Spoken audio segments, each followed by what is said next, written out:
Bonsoir et merci à vous tous d'être avec nous dans le programme du soir sur New World Info ce mardi. Nous parlons de la République démocratique du Congo dans le décryptage et on va évoquer la démission du ministre de la Justice, Célestin Tundaya Kassende, a démissionné samedi. Son départ était exigé depuis plusieurs jours par le président RD congolais Félix Tshisekedi. C'est dans un costume noir, la cravate bien ajustée, mais privé de son traditionnel chapeau que Célestin Tundaya Kassende a officiellement annoncé son départ du gouvernement samedi 11 juillet. Je suis venu rencontrer ce jour le Premier ministre, chef du gouvernement. J'ai eu à faire un examen personnel de la situation a fait un examen personnel de la situation de l'heure pour lui remettre officiellement ma démission en tant que vice-premier ministre, ministre de la Justice et garde des Sceaux, a-t-il expliqué. Nous en parlons avec Mamadou Diouf qui est avec nous. Bonsoir Mamadou Diouf. Bonsoir Samuel. Quels sont d'abord les faits qui conduisent ici à la démission du vice-premier ministre et ministre de la Justice? En fait, il y a des causes qui sont là dans le contexte général. Il y a beaucoup de difficultés actuellement au niveau de la coalition entre le président actuel et l'ancien président. Il y a eu vraiment beaucoup de couacs. Et le cas précis du vice-premier ministre et ministre de la Justice montre déjà ces difficultés qui existent au niveau de la coalition. Ce qu'on lui reproche, il y a eu 2 députés au niveau de l'Assemblée qui sont du FCC, le regroupement qui est du côté du président Kabila, qui ont introduit au niveau de l'Assemblée un projet qui a pour but de renforcer les pouvoirs du ministre de la Justice sur les magistrats. Et bien sûr, le ministre de la Justice est dans leur camp. Quand c'est le cas, bien sûr, les projets de loi ne partent pas à l'Assemblée comme ça. Il faut que ça passe par le gouvernement, par le Conseil des ministres, etc. Malheureusement, le ministre a pris toute sa liberté pour tout seul écrire à l'Assemblée au nom du gouvernement, alors qu'il ne s'était jamais concerté avec le gouvernement sur cette question. Cela a fait qu'au moment du Conseil des ministres, le Conseil a été particulièrement houleux. Ils étaient obligés même d'arrêter la discussion sur la question en disant que c'était inopportun de poursuivre la discussion sur une telle question. Mais le président Tshisekedi a appelé le président Kabila pour lui dire mais c'est trop. Il faut qu'il quitte le gouvernement et il est resté ferme. Il a tapé du poing sur la table. Finalement, il a quitté le gouvernement. Ça a chauffé même, on peut le dire, à un certain moment, puisqu'il a été arrêté pendant un temps. Il a été entendu, il a été libéré par la suite. Et tout ça dans le cadre un peu de ce comportement d'un ministre qui qui écrit, parce que c'est grave, au nom du gouvernement, alors que ce qu'il écrit, il n'y a jamais eu de concertation avec le gouvernement. Alors, c'est clairement une faute politique. Oui, ça dépasse une faute politique, parce que quand même, ce qu'il fait, il faut se demander, est-ce que ce n'est pas lui qui a proposé le projet de loi aux députés? On sait comment ça se fait chez nous. Les députés ont présenté le projet de loi au niveau de l'Assemblée. Le projet est à son avantage. Et lui, il court-circuite le gouvernement pour que rapidement, qu'on puisse aller dans le sens de voter un projet de loi qui lui donne un pouvoir sur les magistrats. D'ailleurs, quand vous regardez les réactions de la société civile, de façon générale, c'est ce que les gens disent. Lui et le FCC ont voulu museler la justice. Et c'est pourquoi tous ces gens se sont mis du côté du président Kabila en disant il ne faut pas laisser passer. Donc il y a un peu un délit d'initié, si je peux l'appeler ainsi, en plus bien sûr d'une faute politique. Le gouvernement, tout le monde connaît la règle, c'est la solidarité gouvernementale. Même quand c'est une patate chaude, on vient déposer au moins en Conseil des ministres et qu'on prenne une décision. Après, le ministre qui doit s'en occuper va aller à l'Assemblée pour répondre de ce que le gouvernement a dit. Alors, est-ce qu'en même temps, ça ne montre pas cette difficulté qu'on a au niveau de la coalition? On a 2 tendances. Il y a le FCC qui a la part du lion et qui peut-être instruit ses ministres pour telle ou telle action et ces derniers ne se sentent pas obligés de rendre compte au président de la République. Eh bien, dans la réaction du président Tshisekedi, selon les indiscrétions au niveau de la presse, c'est exactement ce qui est dit. Puisqu'on dit que le président Tshisekedi a dit, pendant le Conseil des ministres, je sais qu'il a été poussé. Qui l'a poussé? Très certainement ça va être l'ex-président Kabila. C'est clair. Ou bien, si ce n'est pas le président, ça sera la coalition FCC, qui est bien sûr une coalition à la disposition du président Kabila. Donc, dans la réaction du président de la République, on voit cela. En parlant en public, il a dit clairement que pour lui, il y a une absence de sincérité, il y a une absence de concertation avec la coalition. Il se plaignait d'autant plus que quelques jours auparavant, il s'était concerté avec le président Kabila, puisqu'ils se parlent régulièrement au téléphone au moins.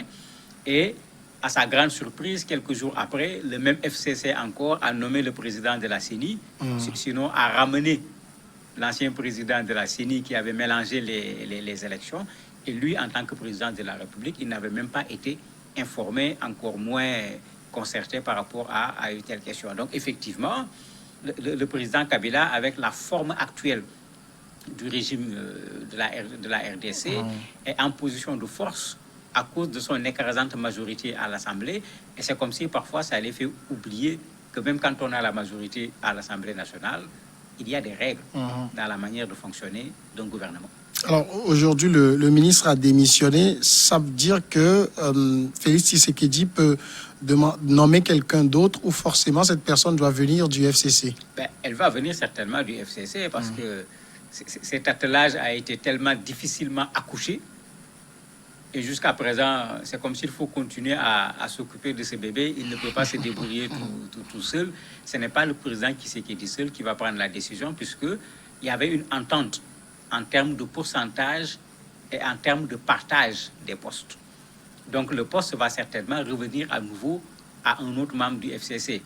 Il faut se rappeler la démission du vice-président de l'Assemblée qui était du côté de Tshisekedi. C'est la même règle qui avait été utilisée et très certainement c'est la même règle qui risque d'être utilisée ici. Sinon, c'est la coalition qui risque de sauter tout simplement, puisque chacun veille sur son espace qu'on lui a donné à l'intérieur du gouvernement. Et ça fait que la solidarité gouvernementale a du mal à passer entre deux camps où chacun veut faire son travail, surveiller son espace, mais en même temps, chacun est en train de lorgner sur l'espace de l'autre camp. Finalement, qui met à mal la coalition? Mais on peut le dire clairement, c'est clairement le président Kabila et le FCC. Actuellement, quand vous regardez les réactions des Congolais, les réactions des organisations de la société civile, voire même la réaction de la conférence épiscopale, la CENCO, au départ, les gens disaient à tout le monde, attention, il faut maintenir la coalition, on n'a pas besoin de descendre encore dans une crise. La CEMCO, même avec les musulmans et les autres confessions religieuses, s'était rassemblée pour dire aux gens, attention, il ne faut pas enlever la coalition et remettre les gens dans une crise. Mais aujourd'hui, ça a complètement changé. Les gens s'en prennent plus au camp de l'ex-président Kabila, puisqu'on se rend compte que le fait qu'ils aient la majorité au Parlement leur permet de bloquer un certain nombre de choses. Et en même temps, ils se donnent parfois les libertés, comme si c'est Kabila qui était encore le président de la République au niveau du Congo. Et de plus en plus, les gens de la société civile le dénoncent en disant que le président, c'est Tshisekedi plutôt, ce n'est pas Kabila. Alors la question du ministre de la Justice n'est pas aussi le seul couac ces derniers jours dans la coalition. Il y a aussi la nomination du président de l'Assemblée nationale. Félix Tshisekedi semble avoir été pris au dépourvu sur cette question également. Oui, mais il est pris au dépourvu pratiquement sur toutes les questions.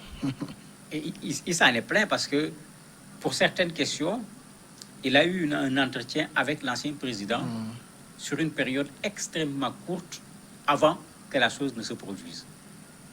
Donc, en principe, l'ancien président aurait dû lui dire « nous envisageons telle chose ». Puisque quand on est dans une coalition, quand on collabore, c'est ce qui se passe.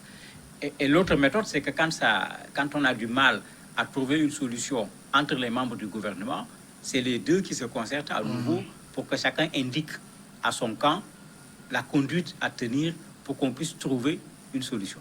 C'était ça le principe de la coalition. Et c'est pourquoi le président se plaint en parlant d'absence de sincérité, parce que c'est comme si lui, il est ouvert, il accepte de présenter les choses et de discuter avec l'autre partie de la coalition, mais c'est comme si en retour, l'autre partie mijote ses complots et ses plans, et après on le lui tape à la figure devant tout le monde, c'est qu'il commence à refuser de plus en plus, de sorte que dans son camp, les gens ont même manifesté pour réclamer la fin de la coalition. Carrément, parce que les gens se rendent compte que Kabila est en train de montrer que je ne suis pas au palais de la République, mais c'est toujours moi, le président de la République. Et dans les faits, est-ce que cette coalition peut encore tenir dans ces circonstances pour longtemps?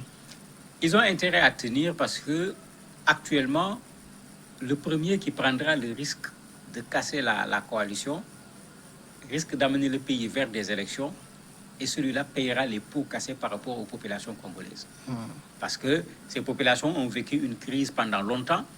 Si Tshisekedi a été accepté comme président avec toutes les incertitudes, pour ne pas dire toutes les magouilles sur le fait que ce n'est pas lui qui a été élu président, c'est parce que les Congolais étaient fatigués par la crise. Ils se sont dit, bon, à défaut d'avoir ce que nous voulons, prenons cela au moins en attendant. Et les Congolais restent dans cette logique. Ils veulent que ce pays commence à fonctionner normalement pour qu'on puisse résoudre leurs problèmes. Et ils sont extrêmement nombreux, les problèmes auxquels les Congolais de RDC sont en train de faire face. Donc une querelle politique, pour eux, ce serait une façon de se moquer de la population et de plutôt s'occuper d'intérêts personnels au lieu de s'occuper de l'intérêt général. Donc le premier qui va en prendre le risque aux élections suivantes, il risque d'en payer les pots cassés. Que ce soit Tshisekedi ou Kabila? Bien sûr, que ce soit Tshisekedi ou Kabila, puisque quand on dit les choses comme elles sont, Tshisekedi n'a pas gagné les élections. Les gens avaient commencé à manifester, mais bon, une bonne partie des gens se sont dit on accepte le fait accompli, on a au moins fait partir l'ancien président, même s'il n'est pas totalement parti, on se contente de ça et puis on attend la prochaine fois pour compléter la victoire tout simplement. Donc même Tshisekedi, c'est quelqu'un que les gens ont accepté malgré eux. Ce n'est pas quelqu'un que les gens ont accepté en considérant qu'ils l'ont élu président de la République. Et ça, il ne faut pas qu'il l'oublie. Mamadou Diouf, merci d'avoir répondu à nos questions. C'est moi qui vous remercie. Nous passons maintenant à la pause et on va retrouver notre invité après.